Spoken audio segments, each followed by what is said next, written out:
Welcome to On Democracy with FP Wellman. I am FP Wellman, Fred Wellman, your host. This week's show comes as we celebrate yet another indictment. I believe number 4 we're on now. It's hard to keep track. I mean, by the time we publish the show, there might be 4 or 5 more indictments. This time, Don brought him along about 18 of his friends for a criminal conspiracy.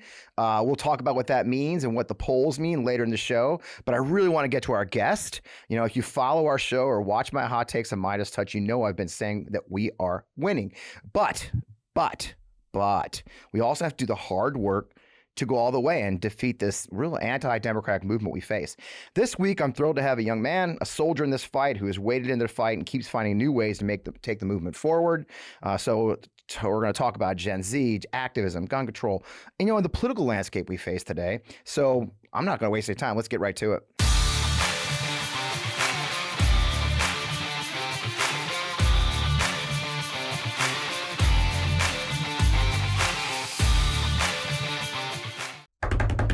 Oh, man. Once again, I am Fred Wellman. Welcome to On Democracy, your host of the most here on the Midas Touch Network and everywhere you get your podcast. Hope you'll follow us there. Man, I am so thrilled to have David Hogg joining us today. He's a leader in the fight to end gun violence, a Parkland survivor, co-founder of March for Our Lives, and organizers helped lead one of the largest youth movements in our country. Now, he's co-founder of Leaders We Deserve, a new mission aiming to elect more members of Gen Z. David, welcome to the show. It's so good to finally have you in person. Thanks for having me, Fred. I'm truly honored. I think we've been harassing each other on Twitter for a while since not long after Parkland. It's funny. I tell the story often. After you guys, I think you guys went on Ellen DeGeneres and some of those right-wing nut jobs who you just love you. We're harassing you. And I pointed out my own experience with loss, and it got crazy for a minute there. And here we are, all these years later, 5 years later. So it's been a joy watching you and the work you've put in. I mean, you are a lightning rod for these guys. And look, I'm not going to blow smoke up you, but I do. It's you've handled it really well. And I've been in that battle a few times myself as an old Lincoln Project guy, and it ain't easy, and it takes a chunk of you. So it's impressive that you've managed to stay in the fight. So you got a new fight. It's new pack launched. That's never easy. I've launched a couple of packs. I've ran a couple of packs. Everybody thinks it's going to be super easy. Like, hey, I'm famous. How hard can it be? So you got some great press. You built a powerful set of supporters. Let's start. How is it going? Tell me more about Leaders We Deserve. Yeah, it's gone really great. We've had a phenomenal launch week. We've raised well over $100,000. Nice. And I think we're on track to raise several $100,000 more before the end of the quarter. The thing that's most exciting about that to me is how much of it is just grassroots supporters from around the country. Last I checked, we have donors from pretty much every state. And it's super exciting. We have a lot of monthly supporters as well that are invested in us in the long term that really help make the difference, because we need to get to work before election season. For those of you that don't know, Leaders We Deserve is an organization that I started with Kevin Latta, Maxwell Frost's campaign manager. Maxwell is the first Gen Z member of Congress. Yeah. And the way that this kind of came about is when I was working in March for Our Lives, Maxwell became our first national organizing director. So he was working on the ground with the organization. And, one of his first events that he was organizing with March for Our Lives was after we'd won the Virginia state legislature and the governor's race. We had, all 3 of the state House and Senate and the governor, and it enabled us to pass gun laws. And the gun violence prevention groups on the ground in Virginia that had been working on it for decades, people like Lori Haas and many others after Virginia Tech had been working on this. And, we had a bunch of students as March for Our Lives that wanted to go up to Virginia to their state capital in Virginia to demand change. As they were doing that, though, a lot of our students, mind you, most of whom were high schoolers or just starting college, actually started getting a lot of death threats from armed counter protesters that were threatening to kill them if they showed up to practice their First Amendment rights of, lobbying government and asking, making their voice heard. And of course, a lot of our students were not able to show up originally because their parents weren't going to be okay with them having somebody like a 17 or 16-year-old threatened to be killed by some armed group. And obviously that's understandable. But what I said to Maxwell when he was talking about all this going down, as it was his first organizing event with March for Our Lives, I said, I know that this is really challenging, but I think what we should do is we should try to get a bunch of college students from around Virginia and like DC to show up in place of these students to go and lobby, knowing that, you know, they aren't as at risk as a younger person. Yeah. And what we can do is, instead of showing up that day, what if we went in and slept in one of the state legislators that I knew? What if you all slept on their floor the night before, got up that morning and lobbied before the Alex Joneses of the world and others showed up? And they're like, you're crazy. You know, they were like, that's cool, but that's never going to happen. And I said, okay.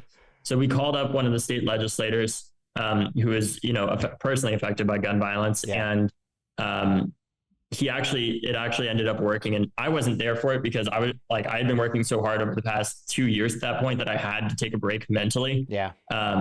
Because I had been just going at it constantly my gap year. But this was when Maxwell really stepped up into that leadership role. And from that, you know, they were by no means the only group there, but those young people, I think showing up despite the tens of thousands of armed counter protesters showing up outside, showing up and lobbying these state legislators and saying, you need to do this, is part of what enabled us to pass those gun laws for the, you know, some of the most gun laws in a decade or more in Virginia, you know, laws that will save lives, not just because those young people showed up, but I think in part of it, right, in the first place, because of course I want to give credit to the people that have been doing the work long before Parkland happened. Yeah. You know, doing the work in the Virginia state legislature after Virginia Tech to help end that. But that's when I got to know Maxwell. A couple of years later, Maxwell calls me up and he says, you know, I'm really interested in running for Congress.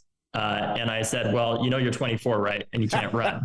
And he's like, actually, I'll be 25 by the time I'm elected. And I was like, well, I'm glad you figured that out. Did the math. And I said, you know, I don't support most people who run for office because I don't trust politicians, but I don't see you as a politician. I see you as a friend. Yeah. And I knew Maxwell would also need that support because he's not, you know, super well politically connected. Yeah. And he's not from a super wealthy family by any means. He's an adopted young person who's been leading the fight against gun violence since he was 15 years old after Sandy Hook, when he went to the first national vigil for gun violence prevention when he was 15. Wow. And he asked his parents for that. I think it was for Christmas or something, to be able to go up to DC for that. I helped Maxwell in his race. Every morning I was on his kitchen cabinet. Yep. And every Thursday morning at 9 a.m., I'd be in my dining hall on a Zoom call with my mask on during COVID, talking with his team. And I remember when we started out, they were like, okay, we have $5,000 in our bank account. There are probably going to be 10 other people in the race. And there ended up being 2 former members of Congress, the then current Congresswoman's pastor, and a really well-connected state legislator. And I said, I don't care. We're just going to keep going, right? Yep. So I ended up raising Maxwell $380,000 in his first 2 quarters from people around the country that, you know, supported him. I shouted him out a lot on social media. Yeah. And from that, he, you know, ended up winning. Yep. Despite being so young. He defeated 2 former members of Congress and won to become the first Gen Z elected person and the first member of March for Our Lives elected to Congress. After that, I know this is a long origin story, Fred. No. After that, good story. And Maxwell's done yeoman's work in Congress. I mean, that's the thing. It's one thing to get elected, but because of your the story you just told of activist background, that's why he's also effective, right? It's more than just one thing to get there. Look, let's be honest. There's 435 members of Congress. There's a whole lot of people out there just kind of wallpaper, right? I mean, on both sides. There's people who, just like you say, you don't trust them. They go up there. Their job is to kind of disappear, raise money for 2 years, get reelected every year. And Maxwell has gone a totally different direction. And that is the story you just told of being an activist at 15 and taking that to Congress. And we really need that. So you go on from there, you get him in office and start sparking an idea, I imagine, huh? Yeah. So I called up Kevin Latta, Maxwell's campaign manager, after his election. I said, you know, what we did with Maxwell is really special. In the same cycle, I actually raised Val Demings $850,000 as well for her race from people around the country to help defeat NRA puppet, to try to defeat NRA puppet Marco Rubio. And unfortunately that didn't succeed, but we did elect Maxwell. And I think the important precedent that we set there is, you know, I was 22 years old when I did that. Yeah. The fact that a 22-year-old could raise almost $1 million because an opponent took $3 million from the NRA says a lot. Yeah. And I think that that's still really important and significant. But I talked with Maxwell's campaign manager after, and I said, it'd be really great if we could do this. So I started talking to him in like January, and I was like, first I need to graduate college. We we just went forward and we talked to hundreds of people about this before we, launched it to get their advice and how to do it. And now we've just launched this week after months of work, thousands of hours of work, honestly, and so many conversations. We launched the Leaders We Deserve, which is a package super PAC focused on electing young people to state legislatures. That's 80% of our work is state legislatures. And what we do is we're focused on building the bench of the future in states that have not flipped yet and are not going to flip in the immediate term, like Florida, Texas, Arizona, Georgia, and others like North Carolina, where we see this as kind of by investing in young people, we're kind of investing with time in the market by getting started now. Yeah. So we work to elect, 80% of our work is electing people in open blue seat primaries in lean red states, people that are under the age of 30. Once we get through those primaries, we then go and work on more competitive general elections because, sometimes, it might not be great to have somebody that's representing a district of people that where the median age is, 65, if it's in Florida, for example, and this person's, 21 or 22 years old. Yeah. So we're going to do that. And that's how we help change the power. We hope it will help inspire more young people to turn out and vote up and down the ballot by seeing people who understand the anxiety of what it's like to go through a school shooting, like Justin Jones, right? See them in their state legislatures, like Maxwell Frost in Congress, right? To know that they are getting represented. And, so we do that and we'll help elect 15 to 30 of those people to state legislatures in lean red states. Okay. And then we'll do 1 or 2 members of Congress. And the reason for that is because the worst bills in the country are not coming from Congress, frankly. Right. They are coming from our state legislatures. There are things like Don't Say Gay. There are things like permitless carry. That is the opposite of what responsible gun ownership looks like, right?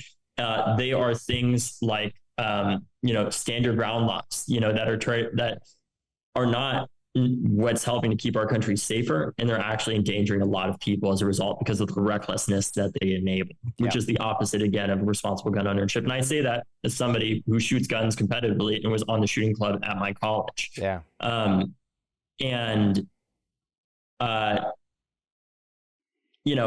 think if we can help give those young people a voice in their state legislatures, if we can show them that there are people that understand them and hear them, it can help turn out young people to vote. It can inspire them to run for office in their state legislatures where they really can make a difference because there isn't a filibuster to deal with there. And importantly, we can start to pass progressive policies in a lot of these states eventually to see what we can get through the courts now. So when my generation outlives the Supreme Court, we can say, actually, this is why this is constitutional. Yeah. And that's why I'm really hopeful about this project is we have the most important asset. Young people in our country have the 2 most important assets that you can have in politics that cannot be bought, which is the audacity to hope and know that our political system is broken, but it is not unfixable, and time. And the fact that we're going to outlive a lot of the people who are against us right now. The question is, what are we going to do about that legacy? And that's what Leaders We Deserve is here to do. So, I like it. And I think it's a noble mission. We talk a lot. I had David Pepper on the show the other day. Of course, he's a colleague. I was on. He's great. He's terrific. I actually work with Forgotten Democrats, which is the national version of Blue Ohio and Blue Missouri, which is focused on electing Democrats in those forgotten places, the hard red states where I think we talk about quite a bit in Forgotten Democrats that 23 Republicans ran unopposed last cycle, which is insane to include Paul Gosar and Debbie Lesko in Arizona. Another 126 Republicans didn't even have candidates, opponents that could raise $200,000. And so you talk about the numbers you're able to raise for Maxwell. Think about that. The average raise for 126 races was just $71,000. And that's you can't even put up a fight. So it's really I love seeing a new partner join the fight at this important level, at the state legislature level, and Congress too. And so what does that look like? I mean, what are the kind of things you're going to do? Vetting candidates, looking for recruiting. I mean, you've got I've seen your list. Recruitment, day-to-day support. As you envision this, you got a small team, and it's you're just starting out. So I'm not going to hold you to anything like. But what's your ambition as far as how you'll help some of these young men and women run for office? Yeah, well, I think part of what we're trying to do is, one, there are a lot of people who come to us that have not publicly announced yet that they're going to run, right? Have said that they're interested in running. Right. So, we want to be as strategic with our resources as we can and go after the lowest hanging fruit. There are young people that are really passionate and committed to creating change and represent the values of our generation. that are running for state legislature in places like Texas and Florida and others, we're going to work to support those young people, because we want to be as strategic as we can, and not make things harder on ourselves than they need to be. Yeah. Part of what we're also going to be doing too is we work very closely with groups like Run for Something and Emily's List, who we talk pretty extensively with, that do amazing work. And quite honestly, Fred, have been like the best partners one could ever ask for, like in this work. They've been so amazing in terms of the advice that they've given us, and the resources that they've offered to us to, just help us become the best organization that we can be. Yeah. And a lot of what they do is, the candidate training side of things. So luckily we don't need to like reinvent the wheel, right? I think part of what we can do is work with those groups to say, we have these amazing candidates and they're going to help. What we work on specifically though, is for those candidates that have been trained or have been in elected office before and know how to run, is helping give them the right advice that they need early on to get started, like saying, how to be strategic about which endorsements you take or which ones, you don't, and understanding like how to do that, because in a lot of these races, it can, every district is different. And for these young people, it's like drinking from a fire hose when they're running. We'll also help on getting them the right staffing to make sure that they have like good campaign managers, good staff, because a lot of these state legislative races are not like a congressional where there's a ton of people, but with the funding and support that we want to come in with, like we really want to plug them in and support them. And part of what that looks like is obviously like as a PAC, we'll be helping support these candidates financially. We'll also have a super PAC as well that helps to spend like on the independent expenditure side too, in different ways, and coming in, later on in those campaigns to support them as they start to get closer to the finish line. And with that too, just plugging them, giving them a bigger platform. I think that's part of what I'm trying to do as well, with my, following on Twitter and everything, to try to uplift these candidates so that people know it's, the gun violence prevention movement is much bigger than just Maxwell Frost, David Hogg, Justin Jones, Emma Gonzalez and others.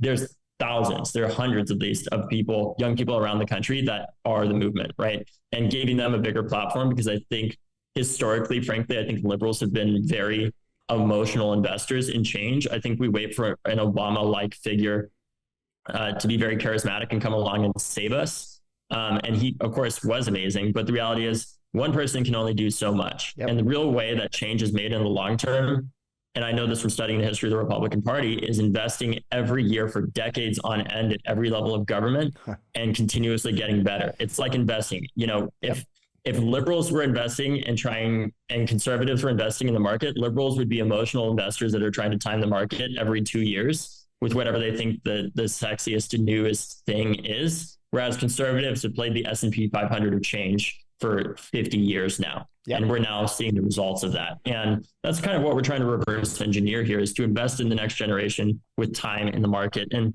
the important thing too that we need for that, Fred, is like we got to get started early, way before election season, to recruit, help find these candidates, call them up and ask them to run if they aren't already. But also to support their campaigns early on. The reason why Emily's List is called Emily's List is because it's an acronym. It means early money is like yeast, because it helps these campaigns grow so much quicker. And I think that was really critical for Maxwell's campaign that I didn't realize about these races before I worked on his race, was how critical early money is in these. Because if you get a lot of money early on, there are 435 congressional races around the country. There are thousands of state legislature races around the country, even more municipal and local elections around the country. Organizations cannot poll each one of those races and say, how much is this candidate like by this person or whatever. What they look at is how much they've raised. And for young people, a major obstacle that they have, frankly, is not having the funding network that they need to be able to succeed. But I think that's really important. And it's not to say we should just elect somebody because they're young.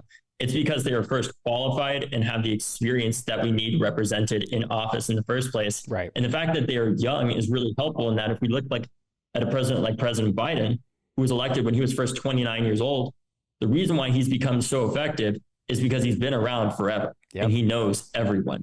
He knows how to make things happen. I love that. I'm gonna pause you right there. I want to pause you real quick. Let some sponsors in, because I want to pick that thread right back up. So just grab a moment to get some of our sponsors have a couple of things, and we'll come on right back to that point. Trees are a renewable resource, but not an unlimited resource. I mean, honestly, trees don't actually grow on trees, right? So every day companies are clear cutting forests just to produce toilet paper. Trees and wood are amazing resources, but doesn't make sense to use them for a product we only use once and flush away. Those trees deserve better. That's why Real Paper uses bamboo to make their sustainable toilet paper. Not only does bamboo grow incredibly fast, because it's a grass, it can be cut, harvested over and over again, just like the grass in your lawn. So when you use Real, it doesn't feel like you're sacrificing trees or look, I'm a tree hugger. I admit it freely. If you guys follow me, I hike every day. I'm out in the woods. And to know we're cutting down these beautiful trees for toilet paper, it just doesn't make sense. So Real, in a lot of ways, feels like an upgrade to me for my heart. It's always shipped free to my door. It's plastic-free shipping packaging. Again, it can schedule it. I can schedule it right on the line. Subscription goes to exactly where I need it, when I need it. I never have to worry about forgetting to buy anything at the store. Real is partnered with One Tree Planted. So with every box of Real that you buy, they're funding like reforestation efforts. And if you've ever hiked in one of those places where they're putting new trees in, it's beautiful to see. And it needs money. So unlike other TP that cuts down trees, Real is actively helping organizations to replant our forest and to grow our trees back. So look, Real Paper is available in easy, hassle-free subscriptions for an online purchase or a one-time purchase on their website. All orders are conveniently delivered to your doorstep with free shipping, 100% recyclable, plastic-free packaging. So if you head to Real Paper, I want you to go to realpaper.com/Fred. You sign up for subscription using my code Fred. You're going to get 30% off your first order and free shipping. So that's Real Paper, RELPAPER.com/Fred, or enter promo code Fred to get that 30% off your first order and free shipping. So let's make a change for good this year, right? Switch to Real Paper. Real is paper for the planet, and we're thrilled to have them a sponsor for this show. Nowadays, when I drink alcohol, I don't bounce back the next day like I used to. So a lot of the time, I'll be the only person in the group not drinking, or I just end up skipping plans with friends altogether. That is until I discovered Z-Biotics. Now, Z-Biotics Pre-Alcohol Probiotic is the world's first genetically engineered probiotic. It was invented by PhD scientists to tackle rough mornings after drinking. So here's how it works. When you drink, alcohol gets converted into a toxic byproduct in the gut. It's this byproduct, not dehydration, that's to blame for your rough next day. Z-Biotics produces an enzyme to break this byproduct down. It's designed to work like your liver, but in your gut where you need it most. Now, just remember to drink Z-Biotics before drinking alcohol, drink responsibly, and then get a good night's sleep to feel your best tomorrow. The first time I tried Z-Biotics was I was heading out to a night out and a great concert all night long. As instructed, I drank a bottle of Z-Biotics before any alcohol, and I was amazed at how good I felt the next day. Every time I have a Z-Biotics before drinking, it makes such a difference the next day. I mean, even after nice drinks the night before, I know I'll be able to get back to my daily routine. Like you guys know about my 3-mile daily walk or, just hitting my garden with ease. Give Z-Biotics a try for yourself. Go to zbiotics.com/Fred to get 15% off your first order when you use code FRED at checkout. Z-Biotics is back with a 100% money back guarantee. So if you're not satisfied for any reason, they'll refund your money. No questions asked. Remember, it's simple. Just head to zbiotics.com/Fred. Use the code FRED at checkout for 15% off. And I got to say, thank you, Z-Biotics, for sponsoring our great episode. Okay, back at you. I love that point. And you said something so key as we broke, as I interrupt you, is you're right. And people forget that everybody talks about where Biden is at 80, but where he started was 29. And the reason he understands Washington, understands politics, is because a lifetime of experience and real experience like your guys. And so, we had a lady on the show the other day, a wonderful elected official named Crystal Quaid, who is the minority House leader here in Missouri. She got into office in her early 30s, and only her second year in office decided to run for minority floor leader of the because there are term limits here in Missouri. So here she is, essentially a kid, is running the party and has done a brilliant job. And now she's running for governor, not yet 40. So I think you're dead on, and you're right. But I guess the question then becomes: so you've got an activist generation that you're tapping into. You've got young people who are tapping into that. Is that what's driving you to find these candidates? Is that what's driving them into office at this point? I mean, your group, your generation is super activist. What drives all that, you think? Well, I think, Frank, obviously, I think the first thing that drove that was Donald Trump. In some ways, he was the worst and best thing to ever happen to our generation. Yeah. And that he woke us up to the dangers of apathy in democracy, and just assuming somebody was going to win. I think for a lot of people, of course, I couldn't vote in the 2016 election because I wasn't old enough yet. But I think for our generation, part of the reason I'm doing this project is so far we've been very much about the strategy that we've used to turn on people is tapping into the anger and the righteous indignation that our generation feels at, the fact that our schoolhouses are slaughterhouses, that our planet is becoming uninhabitable increasingly every day. But it's not enough just to be against something. That is not what leadership looks like. That is not how change is made. That is the easy part. Anybody can be against something, right? Well, what we're trying to do here, I think, is show young people that it's not just Donald Trump, it's Ron DeSantis. It's Greg Abbott. It's these insane right-wing, far-right leaders that are have been enabled by a corrupt political system where, frankly, it's increasingly looking less and less like a democracy because of things like gerrymandering, where we have a system. Take a state like Florida. People always say, well, that state's gone. It's gone so red. But the reality is Florida continuously passes progressive ballot measures. We've passed a $15 minimum wage. And these have to be passed not by like 50%. From what I could recall, it's like 60% that they have to be passed by. So our state voted for that. Our state also voted to give people their right to vote back that had been formerly incarcerated from nonviolent convictions, right? We've also done all these other things. But what happens every time is the state legislature, after those ballot initiatives are passed, are like, we don't care, actually, and we're just going to invalidate them. So what happens over and over is our state is a progressive state. Progressives have been gerrymandered out of power. Right. I think that is the single biggest problem. What happened in 2010 is Obama had been elected in 2008. And then in 2010, there was a massive red wave that happened during a census year that enabled them to gerrymander their way to power that lasts to this day. Right. And we've been living with the consequences of that ever since. And that's why we have a system where, yes, we can vote in our country, but what does that, how much does that really matter in terms of the power that we have if we have a system where politicians are picking their voters and voters aren't able to pick their politicians because of the way that they draw these congressional districts and the lines for a lot of these state legislative seats. It's an incredibly corrupt system that is extraordinarily harmful to our democracy and the health of our nation, because most of the people, just look at gun violence, most people support stronger gun laws, whether it's universal background checks, extremist protection orders, or something like that. But the reality is the reason why we can't get that passed is the filibuster. Once again, an anti-democratic thing that is not even in our Constitution, that subverts not just the simple majority will of the American people, but the vast majority will of the American people. We're talking like 80+% here that is being blocked by a tiny percentage of people in this country. And what gives me hope with this is that our generation is changing from being against something to being for something. And just, last year around this time, we passed the Inflation Reduction Act, the largest climate spending in American history, right?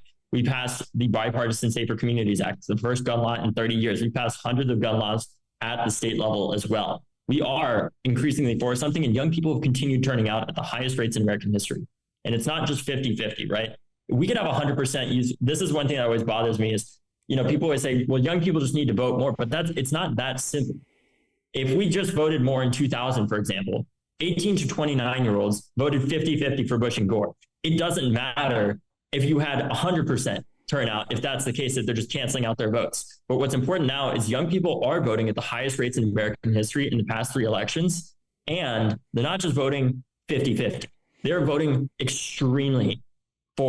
disproportionately for progressives. And that's what can supercharge our generation. But what scares me is if we don't get the representation as a generation that we deserve, and frankly, that we need, of people that understand that anxiety of not knowing what it's like to survive math class, I fear that we are not going to continue turning out as a generation. And when that comes after us, we'll not continue the historic legacy of young people not turning out because they just give up. And that's what Republicans need. They need people to think that our country is an extremely conservative country, and that's why we get these laws passed. And the reality is they've gerrymandered their way to power. They've created a corrupt system where they cheated their way to making our country this way in the first place. And what we have to show our generation is no, the vast majority of people actually do support stronger gun laws, do support action on climate. It's because of the corrupt political system that we have that is broken but not unfixable, that we've remained in this place. But what they need more than anything, even more than that system, for us, for them to succeed and promote this extremely far-right agenda that is harming our children in their schools, turning our schoolhouses into slaughterhouses, turning our communities into anarchy,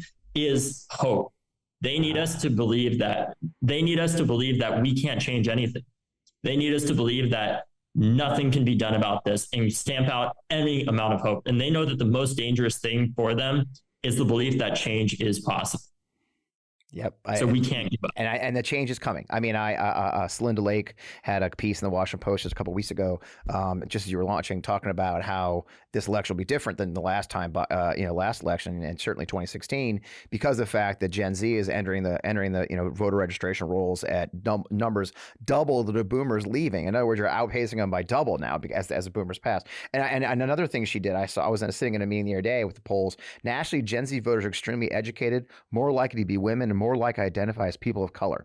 They're the least religious generation in American history, where boomers are 72% white versus 28% POC. Your generation, David, is 52% white versus 48% POC and growing.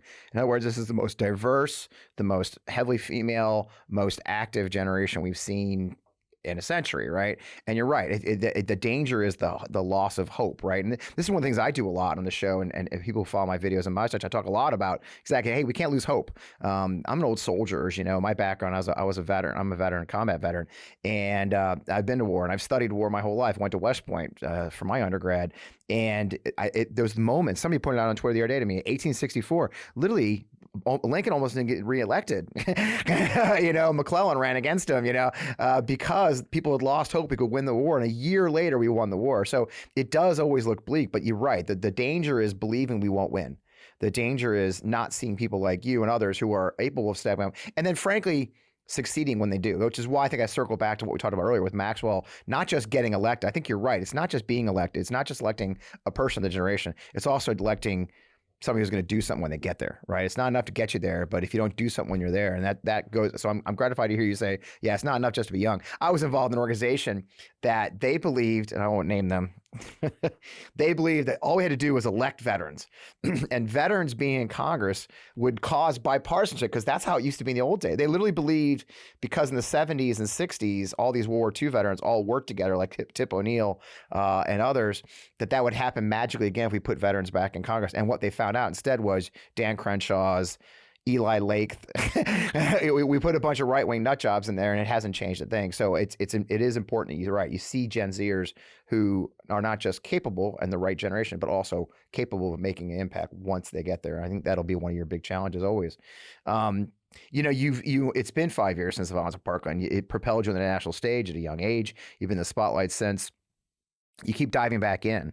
You take the shots in the chin. I see you get beat up daily, and every time you say anything, it's like, I've been in those shoes before. What you do keep getting up. You get up again. What drives you to keep getting up again, David? I mean, honestly, not beyond all the work. I mean, you take the punches. I know. I'm sure it's got to take a piece out of you. What gets you up every day to keep back in this fight? Well, I think it's that I've gone through a baptism by fire. So it's kind of like my natural environment. Like, it's like, I feel like it's a little bit like asking, like, how does a cactus grow in a desert? Like, it's just how it's always been. Right. Yeah. Like, that's just like, like where you are, it's right? a challenging environment. That's where you are. Huh? It's where you are. Yeah. You just make do with what you have in the environment that you're in, and you make do with the resources that are available to you. And I think a couple of key things to that have been, one, having a really great family around me, my sister, my parents, my dad's a veteran too. And just having them around me, great friends, my girlfriend as well, that all support me, and not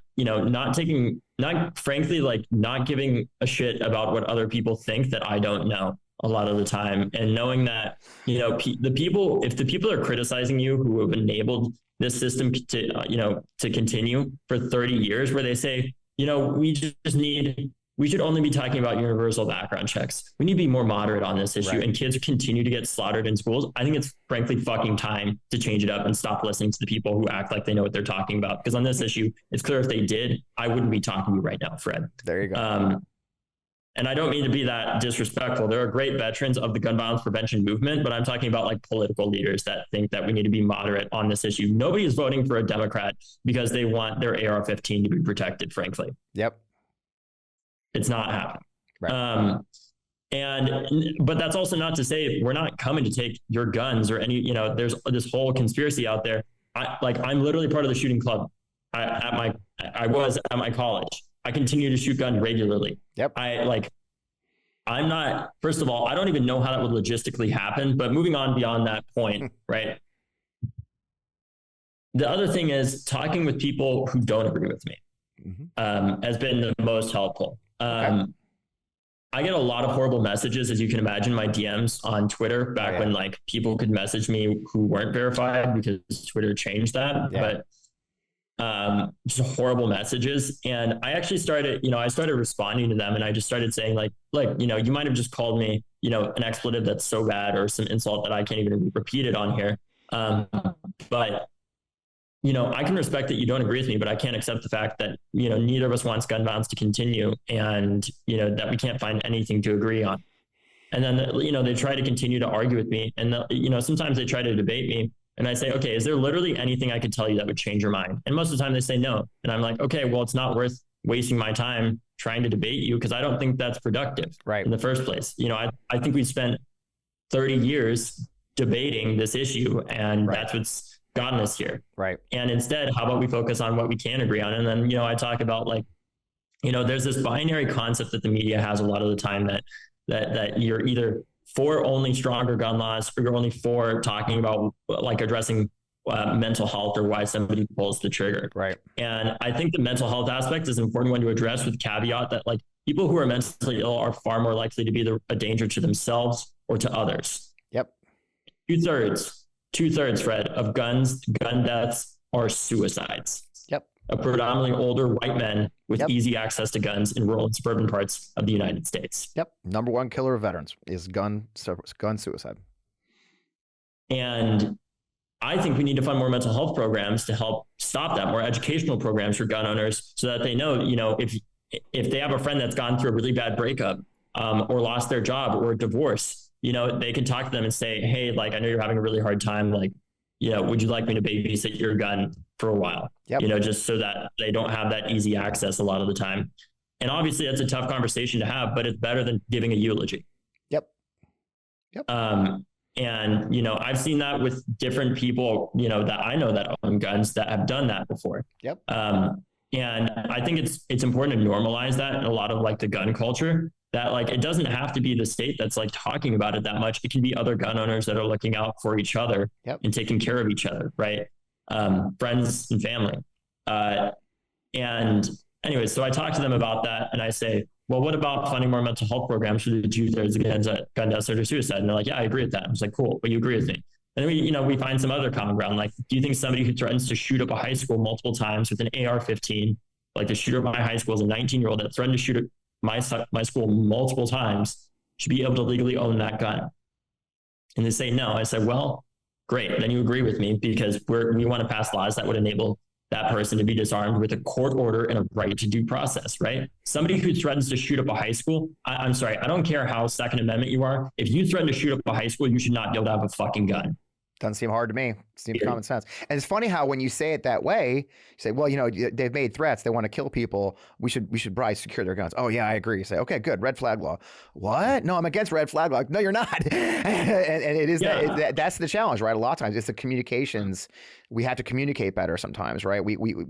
Our opponents have gotten very good at making words bad. CRT, right? Red flag, gun. I think that's a place. Oh, before I go further, so let's do one more sponsor break, and I want to pick this conversation back up on your side. I don't know if you're like me, but the pain of trying to find what to wear is killing me. Most clothes are uncomfortable, never the actual size that I really am, and not to mention how much time is wasted for me trying to find a good outfit. So when you do have a good fit, you can only wear it for a few hours before you have to go to a meeting or a dinner date and you have to change. Everyone wants to dress their best and look good at all times because, frankly, it's a confidence booster. Men are no different. Men's closets are due for a radical reinvention, and Rhone stepped up to the challenge. Rhone's commuter collection is the most comfortable, breathable, and flexible set of products known to man, and here's why. Rhone helps you get ready for any occasion, from work to hang out at a local brewery. Their collection offers the world's most comfortable pants, dress shirts, quarter zips, and polos. You never have to worry about what to wear when you have the Rhone Commuter Collection.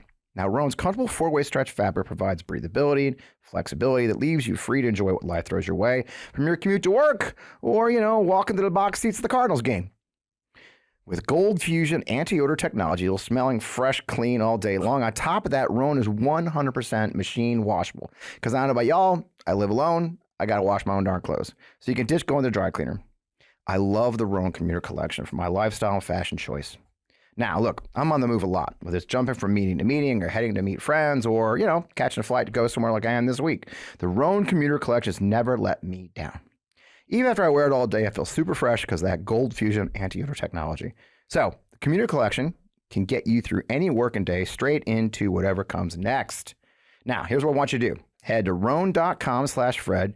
Use promo code FRED to save 20% off your entire order. That's 20% off your entire order when you head to RHONE.com/Fred. And use that code FRED. It's time to find your, when you check out.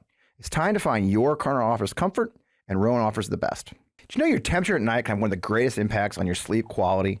If you wake up too hot or too cold like I do often, I really recommend you try out Miracle Made sheets. Inspired by NASA, Miracle Made uses silver-infused fabrics and makes temperature-regulating bedding so you can sleep the perfect temperature all night long. Now, that silver-infused fabric means that Miracle Made sheets are thermoregulating and designed to keep you at the perfect temperature all night long, so you get a better night's sleep. And I can tell you honestly, I have. Now, the silver fusion technology also adds an extra benefit. It means the sheets prevent up to 99.7% of bacterial growth, leaving them cleaner and fresher 3 times longer than normal sheets. There's no more gross odors from your sheets. You don't have to worry about any problems with bacteria. They just last longer. Now, I've been sleeping with these sheets, and they're seriously comfortable without the high price tag of other luxury brands, and they feel as nice, if not nicer, than the bed sheets used by some 5-star hotels. Stop sleeping on bacteria. Bacteria clogs your pores, causes breakouts and acne, a whole bunch of problems.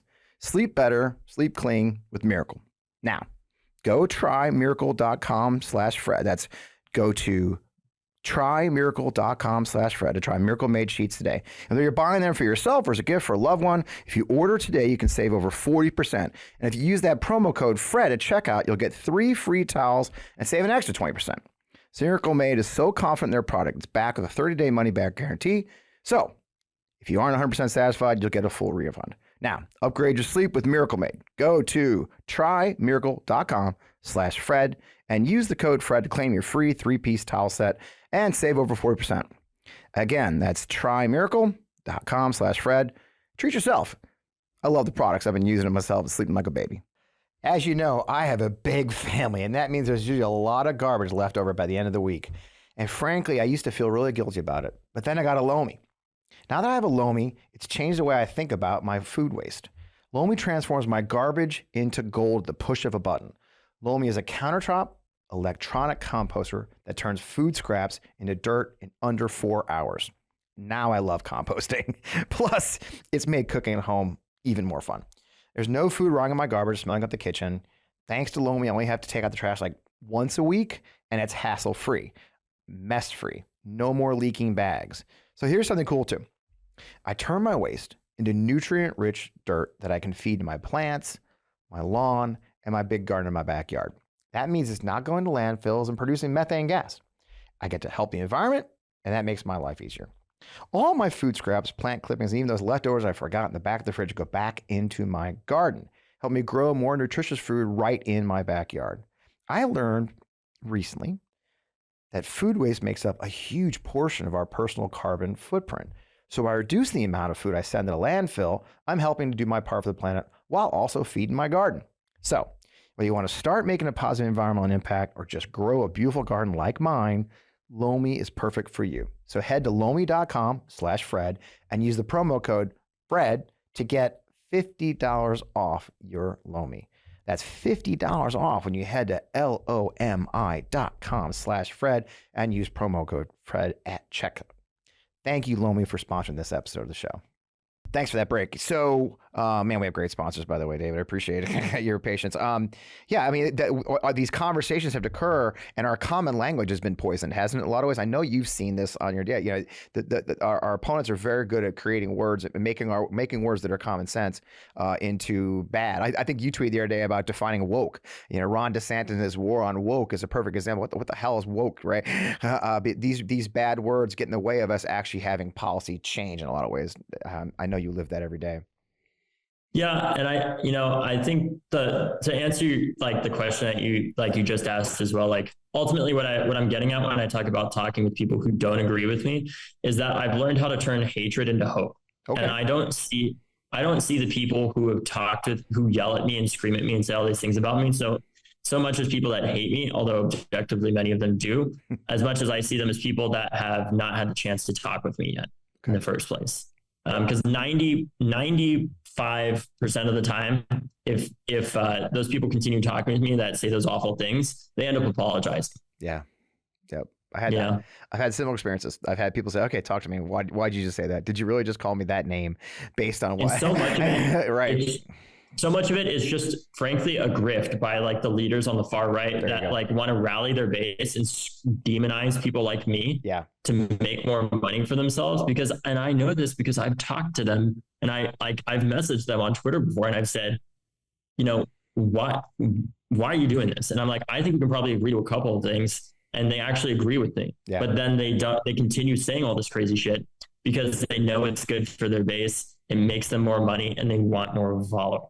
Yeah, Tim Miller was a guest on the show. If you know Tim Miller, used to be RNC spokesman. His book, the Why We Did It, talks a lot about that. The arc of the propaganda machine and the grift machine, where that anger that coaxing that anger out of their followers is now it's gone beyond dopamine. Now there's a financial windfall to be involved in that windfall, and it's not easy being the far side of it. I think the last thing I'd like to talk about is and then I'll let you go. You grew up in Florida. You struggled in Florida politics. I think is what's driving you here into this thing. You see DeSantis out here. He seems to be flaming out. I'll be talking about that after you depart. The numbers are just falling apart. I guess that's sort of inevitable. I think I talked to so many people who lived in Florida or watched his arc, and very few are actually surprised by him flaming out because of the fact that he's built, like you said, he's built a gerrymandered legislature to rubber stamp a lot of his stuff. Is there hope in the flame out? Do you see hope in the flame out of Ron DeSantis?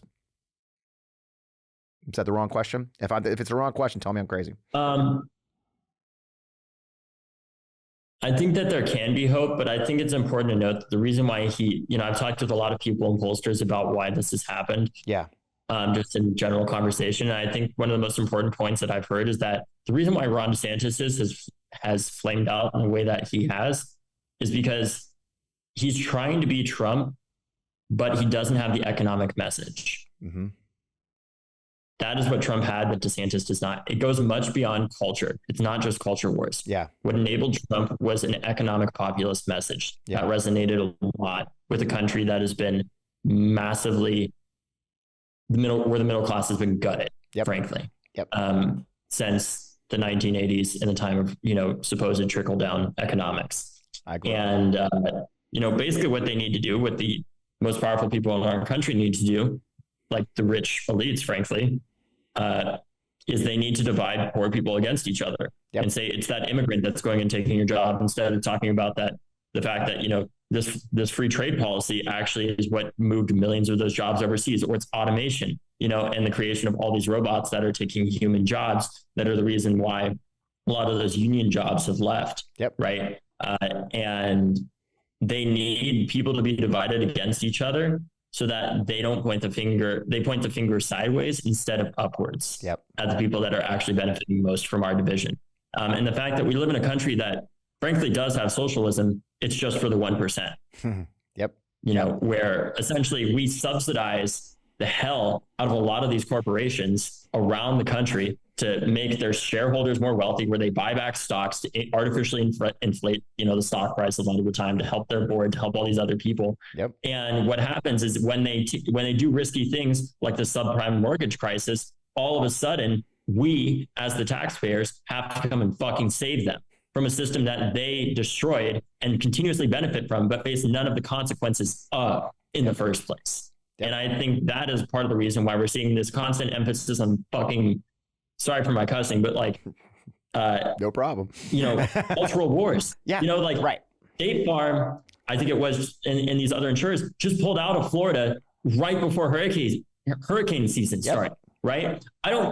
Frankly, we shouldn't be talking about something that kids aren't learning in their schools when we should be talking about the fact that their homes could be destroyed and not be able to be rebuilt because they don't have home insurance. Yeah, do you already see in Maui the threat of climate change? And in Maui, where the fires occurred, it's only been less than a week since the fire. And you know what the big story come out is? Developers are coming in trying to buy the burned down properties already.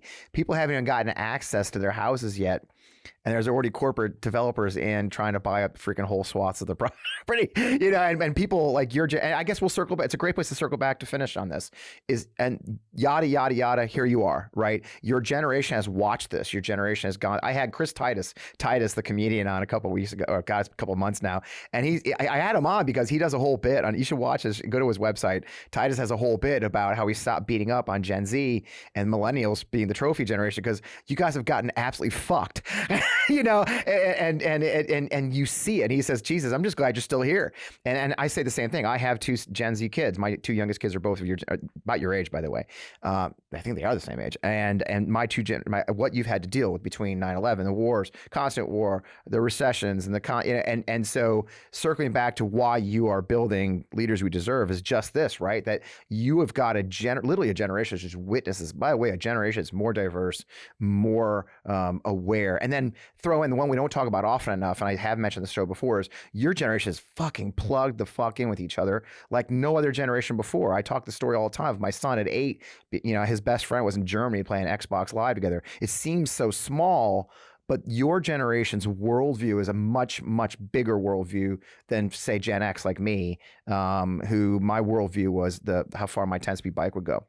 So let's finish that with Leonard. Talk about Leaders Reserve. How can we find out more about that? How can people get involved? Is there opportunities to get involved? Just tell me more, and then I'll let you get on with your very, very busy day. Yeah, look, Fred, I just spent the past 4 years studying a lot of world history and especially American history. And if there's anything that I learned from that, is that great generations are not born. Great generations are created by awful circumstances. Yep.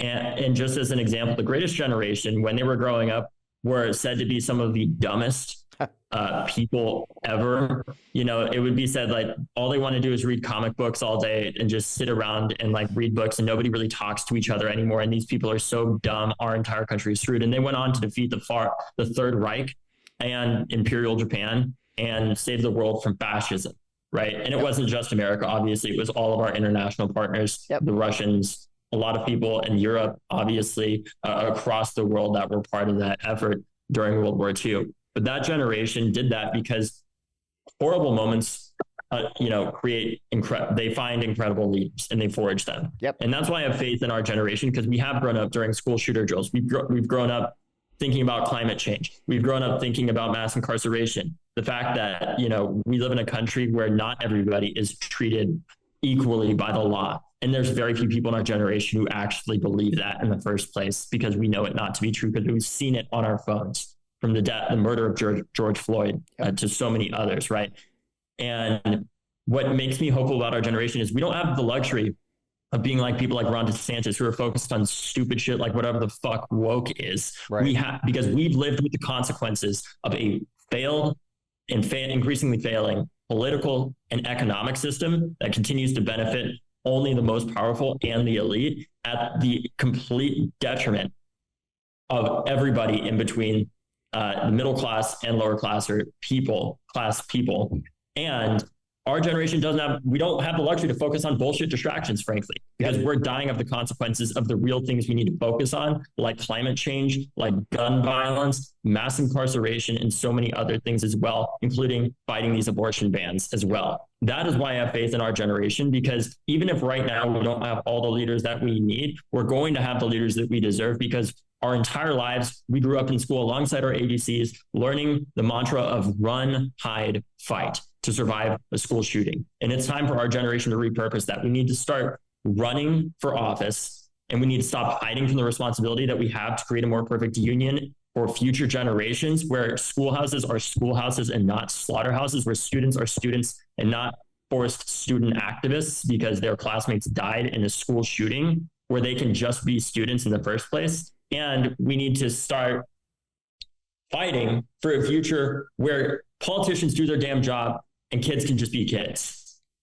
Yep. In the first place. Well, and that's why we're doing this with Leaders We Deserve. And if people want to support that work, we really need it monthly. So I'd ask everybody that's out there that can to donate $10 a month at leaderswedeserve.com. It really makes a difference. Every day, actually, I try to call up some of our small dollar donors. And just yesterday, I called up one who's a veteran from Florida that donates $3 a month. Just call him and thank him. And the reason why he said he gave, he's a grandfather. He said, he believes in our generation to help create the mess that a lot of people in his generation made. But what I said too is, we've also had great leaders in previous generations and we're working with them. People like Jamie Raskin, people like Chris Murphy, people like Jan Schakowsky and others who are on our advisory board, because this is not about our generation saving us. All of us have to save us and we work together. And I'm proud to say that young people are obviously providing a lot of inspiration for that. But we need to take that inspiration and spread it to all generations and show them what Gen Z already knows, which is that change is possible. And we need to remind older generations that it still is, even if it hurts to get out of bed in the morning. Right. A little more than when they were younger. And if people want to support that, they can go to leaderswedeserve.com. Thanks for having me. I love it. What a great place. Man, I enjoy talking. It's been way too long until we finally got this opportunity, and I hope it's not as long next time. And I love the mission you're doing. There's place for all of us. I love that this is a mission that augments a lot of other people. Part of my frustration on the Democratic side is that we don't do coalitions well. And so I'm thrilled to have another fighter in the battle with us. So good luck to you, man. I really appreciate your time. Thank you. Yeah. Thanks. Our kids. Massacre at an elementary school. Our planet. Wildfire threatening homes and lives. Our freedoms. New laws banning abortion. Our democracy. Thousands storming the Capitol. Are all under attack. Far-right leaders in Washington and state capitals across the country are threatening everything we care about. But our generation refuses to back down. In 2018, we shattered youth voter turnout records. In 2020, we helped power President Biden to victory, and in 2022, we were critical in holding off a Republican red wave. Now, we're not just voting, we're running for office, and we're winning. But we need to elect more of young, fearless progressives to Congress, and especially our state legislatures. Democracy is being lost at the State House and preventing us from having the future that we know we deserve to live in. That's why we're launching Leaders We Deserve, a grassroots political organization that will do just that. We need everybody, multi-generational, coming together to fight for the world we deserve. So many times in our nation's history, young people have led the vanguard of change. Join us as we build off that legacy and reshape the balance of power by electing more leaders we deserve.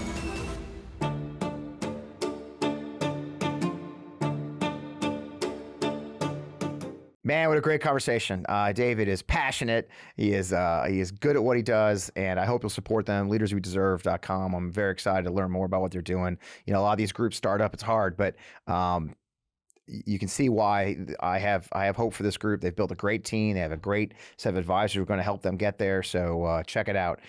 Trump got indicted again, as I mentioned. It's kind of like a broken record at this point. The indictments in Georgia, though, are very different. Fani Willis and Fulton County aren't like these other jurisdictions. You're not going to see anybody fawning over Trump down there. The sheriff already announced they're going to get his height weight. By the way, go to my Twitter or X or my Instagram. I'm actually running a contest to see what his actual weight is, because if you remember, Ronnie Jackson said he was 6'3" and I think 239 in 2018, which was met with great skepticism, needless to say. So join my that thing.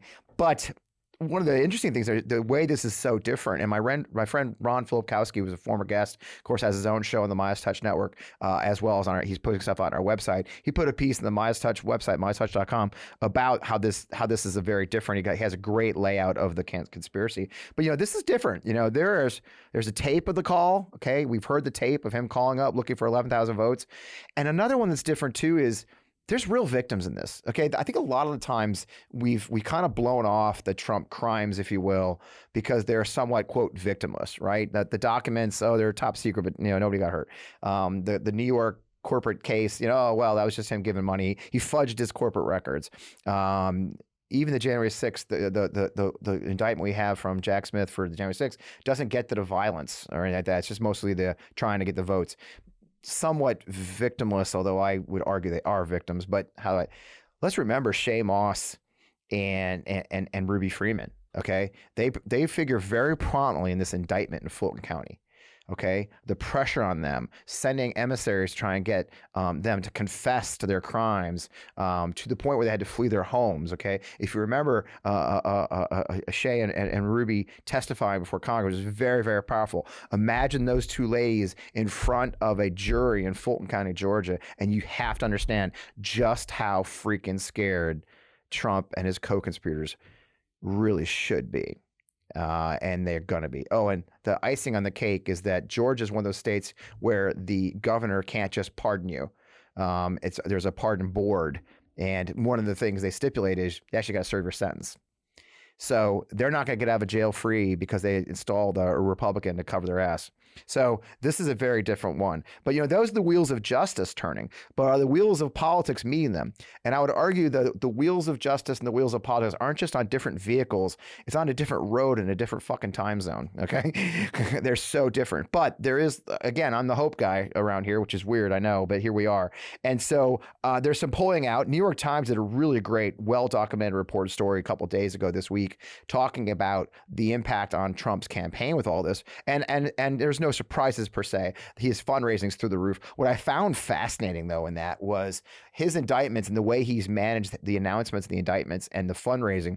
He has basically taken all of the oxygen out of the Republican race. Even the RNC was actually, believe it or not, it's hard to believe right now, but the RNC was somewhat distancing themselves from just endorsing Trump on everything as the primary season kicked off. So it wouldn't look like they stopped doing joint fundraising with him until the indictments came out.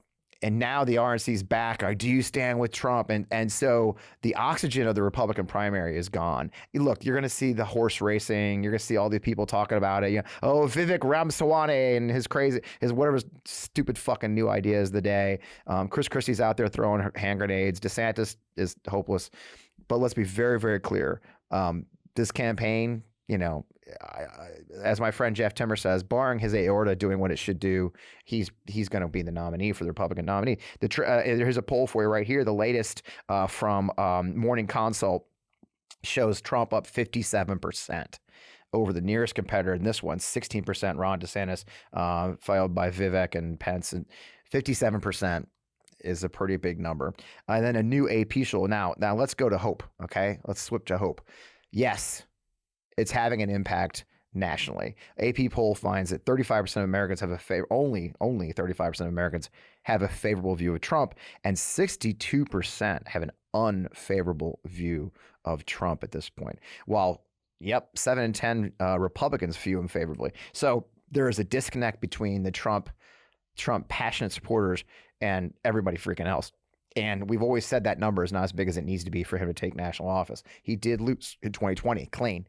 And I tell you what, with these numbers holding, I don't see it changing. If you go head to head, it's still early, but Biden does beat Trump 43-41 in the latest AP poll. Against DeSantis, Biden's pulled apart by 6 points, 43-7. Again, such low numbers. When you talk 43 and 41 as numbers, that means there's a whole lot of people that haven't committed. But when you talk about a 62% or plus unfavorable view of one of those candidates, it says things. So, contrary to popular belief, he's going to win, and all I can think of is this picture from the finale of Dr. Strangelove, or How I Love the Bomb. And this is when Major King Kong, the B-52 pilot, rides the bomb into the Soviet Union. And that, to me, folks, is the perfect encapsulation of today's Republican Party. Waving their hat, shooting their six-shooter, riding a nuclear bomb straight into the ground, where it will explode and immolate all of them in a nuclear cloud. And that is what they're doing, supporting my friend Donald J. Trump. So, as I mentioned earlier, I am still the national chairman of the Forgotten Democrats. Our goal is to keep up this fight. Our goal is to get more people to run for office at the congressional level. Our hope is that we can fund some Democrats. The least first, our unique FEC model allows us to actually crowdfund your money amongst multiple candidates. The 75% of the money goes directly to candidates. We're not going to run any IE. We're not going to run. The other 25% goes to doing things like my friend David just mentioned, supporting the candidates, helping them find good support, giving them mentorship, the actual operationals. We will not be doing any IE campaigns. None of the money you give to Forgotten Democrats goes towards running ads. I've done that business and I'm out of it now. So we have a wonderful new Zoom. Our first town, our town hall, our second town hall is going to be next Tuesday. I've got, if you've watched the show for a while before I joined even Midas Touch, actually my first show on Midas Touch was Dennis Aftergut, who's a former federal prosecutor. He's going to lay out all these charges against Trump and what it really means. You can ask him questions. He's never get a chance to really ask my guests any questions. But if you join our Zoom for Forgotten Democrats here on Tuesday, you can ask Dennis some questions in the chat, and we'll get him some questions, as well as a wonderful candidate in Idaho named Kaylee Peterson, who's running for the second time in an incredibly crazy district she has some incredible stories to tell. So that's next Tuesday. I hope you'll join us. It's the easiest way to get involved and get hold of us. Of course, it goes to forgottendemocrats.org, but you can just text Fred to 33777. It's on the screen. Just text Fred to 3377. Follow the prompts. Get on our email list. You'll be notified of our town halls and all those things we do. I would love to have you part of that community. In the meantime, we are here on the Midas Touch Network. We're, of course, on my Substack, fpwellman.substack.com. As always, I am still on X/Twitter at fpwellman. On Instagram, we're having some fun, fpwellman official. On Threads at fpwellman official. I would love to have you come. As we say every time, like, subscribe, please share, tell your friends, show what this movement's all about. We're so proud to have you if you're part of the Midas Touch Network or finding us elsewhere. Like, subscribe, share, leave a great review, leave a comment. I read most of them. I just love being a part of this community. I love you being part of our community here for On Democracy. I can't wait to see you next week. As always, we're supported by our friends at Vi Media, owners of Half Coast Studios, where we appear every week. VIE.media. They are a terrific organization for your digital fundraising or digital needs. And with that, I think we said a lot. What a great show. I will see you next week. I'll see you on the Midas Touch Network. Check out all my videos in there, my hot takes. I've got one. I got some really good ones this week. So check out all of our videos on Midas Touch Network and subscribe. Hit that button. Talk to you next week.